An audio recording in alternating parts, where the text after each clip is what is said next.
G'day prospectors, Tony from Gold Talk Leonora again. Out on site, just doing a little bit of service work on Goosebumps the dozer. Every 10 hours I like to, or maximum of 10 hours I like to make sure the air filter's blowing out and give it all a bit of a lube and a once over and check fluids. Maintenance is the cheapest way to go with any machinery, but particularly dozers. So I noticed that I sort of often talking about sort of more technical things, I suppose, but I thought it'd be really worthwhile bringing back to some absolute bog standard basics. And probably what I'm doing is just avoiding work. But anyway, because it's easy for me because I know the system,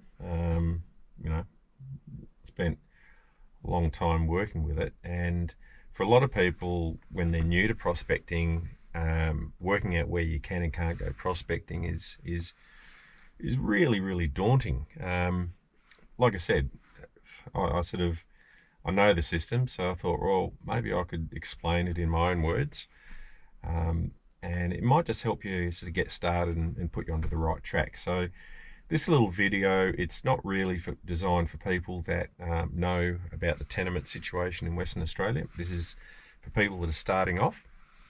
Might be people coming from the eastern states, where the Western Australian system is very different than the eastern states, or people that are just starting off in prospecting for the first time. So the way I'd sort of put it is the first thing you need is a Western Australian miner's right. What is it? I think it's $30, $29, something like that. It's valid for life. It is a very powerful piece of paper. There's no age limits on a West Australian miner's right. So if you have kids, grandkids, great-grandkids, snotty-nosed next-door neighbours, little brats, get them a miner's right. At the moment, as I said, it is for life. It is a very powerful piece of paper, and there's a number of interest groups that would like to see it move over to a permit system at best. Hopefully that will not happen for a long time.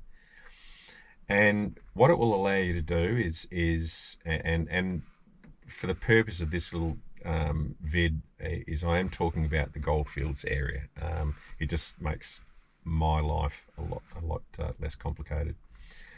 What it will allow you to do is prospect for minerals, and again we'll talk about gold, but you can go looking for diamonds, you can go looking for mineral sands, you can go looking for all sorts of things. Oh, nothing like that Nescafe Blend 43. You know you're on the gold when you're drinking the good stuff. So you can do all of that. You can pass and repass over any Crown land in order to gain access to any other Crown land, which sort of kind of means you can come and go as you please, but you have a right of access that is conditional. More on that in a second. The thing is that there's a lot that you can do with the West Australian miner's right. There's some things you can't do. If you have permission to prospect, then you automatically have permission to camp. Right, so if you're allowed to swing your detector or work your dishes or whatever you want to do, and if you have permission to do that, then you also have permission to camp on site. It doesn't matter where we are talking about for the big part, because the West Australian Mining Act is senior legislation compared to something like Caravan and Camping Act or local government legislation. So even if you're within whatever it is, 25 kilometres of a caravan park, doesn't matter. You're working under the Mining Act. So if you can prospect, you can camp. You are allowed to carry licensed firearms. It's a common misconception that, or misleading information, to be honest, that you can't carry firearms. If they're licensed, you can, but you are not allowed to discharge those firearms. Personally, I think firearms are a pain in the ass out here. The only time we carry something is when we're going way out to the desert because of camels. But out here, they're a bloody nuisance. There are conditions placed on you about passing and repassing next to wells and bores, watering points basically, and significant infrastructure, so cattle yards, a homestead, that sort of thing. And those conditions are you're not really allowed to camp or work within 400 metres of a well and a bore, or 100 metres of a significant infrastructure like a homestead. There is a requirement to make a reasonable attempt to notify the pastoralist, but that is only in regards to passing and repassing. Okay, so that if you are passing within 100 metres of their homestead or 400 metres of a well and a bore, you are required under the Act to make a reasonable attempt to notify them, and to obey any reasonable request from the pastoralist, but it is only in regards to passing and repassing next to the wells, bores and homesteads, for example. Again, that's another sort of widely misunderstood point. Up here, out in the bush, and again, I'm only just talking in the WA Goldfields area, we have a dual use system.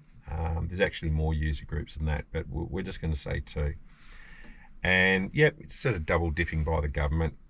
That's a cynical way of looking at it. You can say, well, they've allowed access to different groups or different potential revenue makers for the state. You see, the ground up here is not owned by anyone. It is owned by the people of Western Australia. It's Crown land, and it is managed on their behalf by the Department of Mines, Industry, Regulation and Safety. They change their name every couple of years, so try and keep up. I just call them the Mines Department. But the Mines Department looks after this ground on behalf of the people of Western Australia, and it leases out land around here, and most of the land around here, to pastoralists, and that is so they can graze native vegetation, and that is all a pastoral lease is. It is a license to graze native vegetation. The pastoralist does not own any of the land. Right? They own the infrastructure, for example, fences, windmills, homestead, that sort of thing, but they do not own the land. The prospector, in exactly the same light, the prospector or mining company, so companies and or individuals, we can lease out ground, parts of the West Australian goldfields if it's available for marking out. And so we can get a license to look for and mine natural resources, let's say, so minerals. And in this case, we'll just say gold. We don't own the ground either. The people of Western Australia do. So the point is that the pastoralist doesn't, the cockies don't own the ground, the prospectors don't own the ground, or the miners don't own the ground. The state does, or the people of Western Australia do. I think that there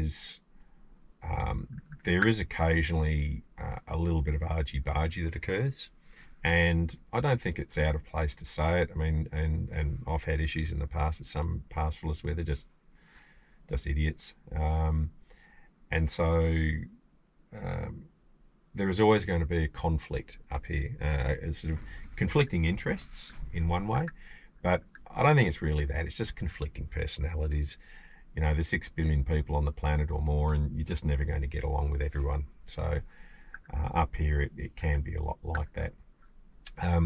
The thing is, I'd say, is that whilst there isn't really a legal obligation to make contact with pastoralists, the thing I'd say is, well, why wouldn't you? I think it's just out of respect. It's just out of courtesy. Why wouldn't you? In terms of making contact with pastoralists, that can sometimes be a hard thing to do, and there's reasons behind that with confidentiality laws, etc., etc. But my advice there is that you contact your local mines department office, and if they have been given permission by the pastoralists to give out their contact details. They can and will. Just Google the station name. That's as good a way as any. But what I find always works is if I can't track down the cocky, I'll just ring the local shire officers and say, look, I'm trying to get in touch with this particular station. And when it's the shire in which the station is based, often it's people will know people, and you'll wind up with a mobile phone number. It tends to be a little bit easier, and that's just a really good tip that I can give you to do it. Hello, there's 3 flies out. Goodness. So we have a situation where we have dual usage, pastoral and mining. The pastoral lease is a license to graze native vegetation, and with our West Australian miners' right, we can pass and repass over that pastoral land, over that Crown land, in order to gain access to other areas. We can, mining people or miners or anyone really, can mark out and apply for a mining tenement. And you sort of need to have a bit of a grasp on these, because it will, one, affect you where you can and can't prospect legally. And the other thing is it's actually quite fascinating when you have a good look into the tenement situation and who's who at the zoo.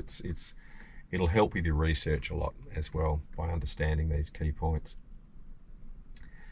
And basically, in the goldfields, the state government says, all right, well, it's dual usage. Farmer Bill, you can graze native vegetation, and Prospector Tony, you can have a lease over a particular area where you can look for and retrieve natural resources or minerals, gold. Happy days.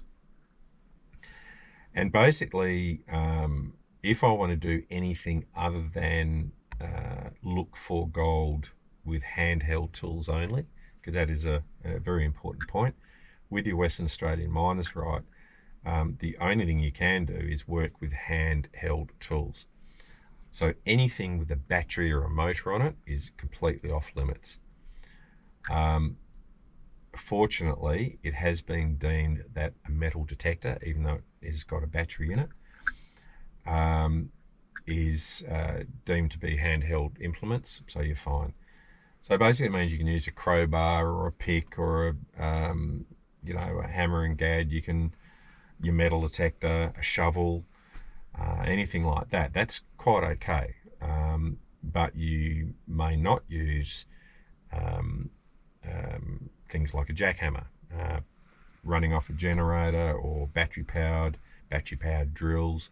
Anything that's got a motor or a battery in it is off limits. You can't do it unless you have a program of works in place with the mines department, which will then allow you to use a jackhammer or a bulldozer or anything else that you gain permits for. So, as I said, with the WA Mines Right handheld tools only. If I want to use machinery, for example, to gain some depth or dry blow or anything else, I have to have either written permission basically from the tenement holder. The tenement holder is in charge of what goes on their lease and responsible for it. Or I have to get the tenement myself. So I just wanted to talk quickly about the few different types of tenements we have here. We actually have a lot more in Western Australia. There's quite a few tenements, your miscellaneous licenses, general purpose leases, etc., etc. But let's not worry about those. The 3 sort of basic ones that you're going to encounter out in the goldfields here. The first one is a prospecting license, and in that it can be anything up to 200 hectares. So 200 hectares is still a truckload of country. That can be like 2 kilometres by 1 kilometre is 200 hectares, or smaller, or pretty much any shape you like in most circumstances. They have to be marked out with stakes and trenches. They are valid for or granted for initial term of 4 years, and you can apply for another 4 years prior to the end of the 4 years. So that has to be approved, but normally spoken, you'll get 8 years maximum out of a prospecting license. Okay. At any stage, a prospecting license can be converted into a mining lease. That's a different story. Wouldn't worry too much about that at this stage. The next one we have is an exploration license. And in that one, basically, the Mines Department, a long time ago, they grabbed a map of Western Australia and they just drew a whole lot of vertical lines, a whole lot of horizontal lines, and so made these things called graticular blocks. All right, now each of those blocks is about 1.5 k's by 1.5 k's, about 310 hectares, more or less. And each one of them has its own unique identification number. And to give you an example, an identification number for an exploration license might be 1028S. Okay, and all it is a way of identifying a little bit of Western Australia, so that if the ground was available for pegging, and I put an application in for 4 of these graticular blocks, I know what I'm applying for. The Mines Department knows what I'm applying for. Everyone else knows what I'm applying for. So it's just a way of identifying a little bit of Western Australia. The exploration licenses are valid for an initial grant period of 5 years on grant, and then further periods of 2 years and 1 year, and on and on and on it goes. That gets a little bit complex, but it doesn't really matter for the purpose of this little video. So we've got P's, we've got E's, and the last one also to talk about is M's, mining leases, and they're the top of the tree. Basically, a mining lease can be any size, and look, the bigger it is, the more it's going to cost. That's the way they work. But they're the most secure tenure. They're top of the tree, and they're also the most expensive way of doing it. But normally spoken, if you want to tie up ground for a long time, you would go over to a mining lease. And by that I mean if there's a resource there, if you want to dig, if you want to put in the super pit, that's how you do it, under a mining lease. And they're the sort of 3 main ones that you're going to encounter. The way that they are represented on Tengraph. Tengraph's the definitive database, and you really want to learn how to use that if you're prospecting in Western Australia. And on Trilobite, which is the field app, so that you know where you are. There's 2 main ones. One is Trilobite, which is Australian Geology Travel Maps, and the other one is called Happy Prospector. They're downloadable apps for your phone, which you can use out in the paddocks, and you'll know exactly where you are in relation to tenement boundaries at all times. They're bloody magic. Best money you'll ever spend. But when you see them on either Tengraph or Trilobite Happy Prospector, what you'll see, the nomenclature, the way it's written out is P for prospecting license. The next 2 numbers will be the district in which the license is. So it might be around here, District 37, /, and then there'll be 3 or 4 numbers, and that will actually be the tenement number. So it might read P 37/9165. So it's a prospecting license in District 37, it's around here, and then the tenement number. In the case of an E, an exploration license, it'll be E District 37/ whatever the number is, and in the case of a mining lease, M District 37 or 28 or wherever it is, / and the number. So that's pretty straightforward. The most important part of all this, though, and what I would say right from the word go is that it really doesn't matter whether you have a prospecting license or an exploration license. And we actually, in the prospecting and mining game, we don't need to have both of those scenarios.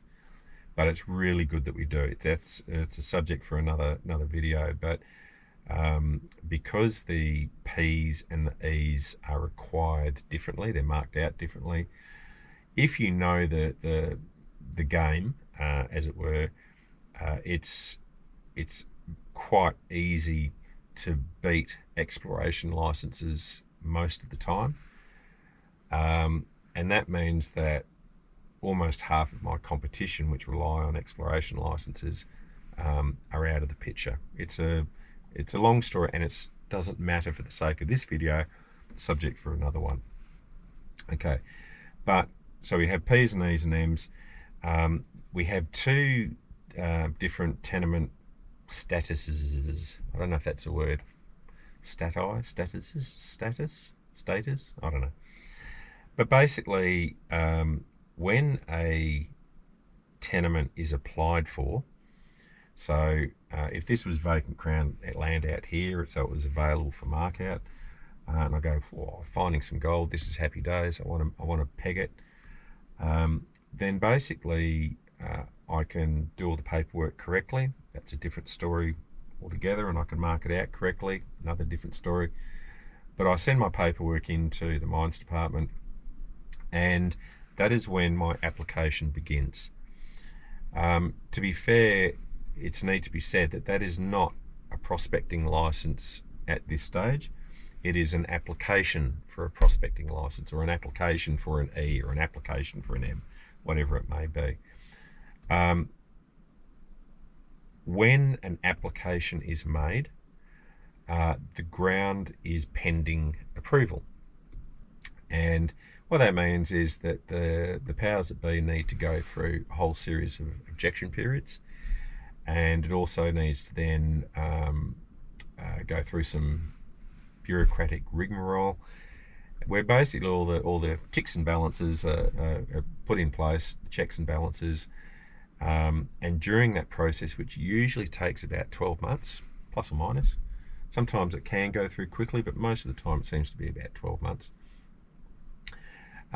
Whilst it's going through that process, then the ground is pending, and that means that on Tengraph and Trilobite, Australian Geology travel maps, the ground will appear blue in colour. Okay. Most importantly, what it means for prospect is that it is available for detecting, and available for walking around, available for prospecting, right, with handheld tools only. So whilst it's going through its approval period of about 12 months, happy days, you can go for it. Now, because you can prospect legally, that also means that you can camp. If you have permission to prospect, you have permission to camp in the WA goldfields. So any pending ground is open slather and available for camping out. The thing I would say is that that is the rules, and that's the way it goes. I believe it's good form to leave leases or applications for leases that are held in private names, to give them a wide berth, just because some little fella or lady is going to try and make a living out of that block. So personally, I would not detect on it. That's just my own thing. But people, you have the right to do it. That's the most important thing. And then what you decide to do after that is up to you. Once it's gone through all its checks and balances, and it's been approved, the mining registrar or their workers will make a couple of adjustments on their computer, and it will go from pending to live. It changes colour on the screen, so basically on Tengraph and on Trilobite, it will go from blue to green. Green means it's live, and it is not available for prospecting. You can't go there, you can't prospect on it, and therefore if you do not have permission to prospect, you do not have permission to camp. You're not allowed to camp on it either. You do have permission to drive across it. So again, with your West Australian miners right, you can pass and repass over any Crown land to get to any other Crown land, so that's okay. But you also need to use a bit of common sense, which is a dangerous statement. But if someone's like myself is doing work here, yeah, you have a right to drive over it, but not within my work site. I'll get quite cranky about that, mainly from safety reasons. So once it's live, you do have some options. In the case of a prospecting license and mining lease, your only option is to make contact with the tenement holder and get written permission from them. That is the only way you can gain access to that ground to metal detect and prospect. It has to be in writing. Emails is okay. Something with a company letterhead. That way, if you get fronted in the bush, you can say, hey, I've got permission from the big boss, mate. And in the case of a exploration license, is to get a Section 40E, which is a permit which can gain access to any live exploration lease in Western Australia. Might do another vid just on those, or get written permission from the tenement holder. So they're your options. On a P and an E, well, a P, an E, and an M. So any lease, when it's pending, go your hardest. When it's live, you have to start jumping through the hoops then. Okay. Not all the ground in Western Australia is going to be available to you. If you write 20 letters to mining companies, you might get 19 refusals. It's just the way it's going to be. It's a numbers game.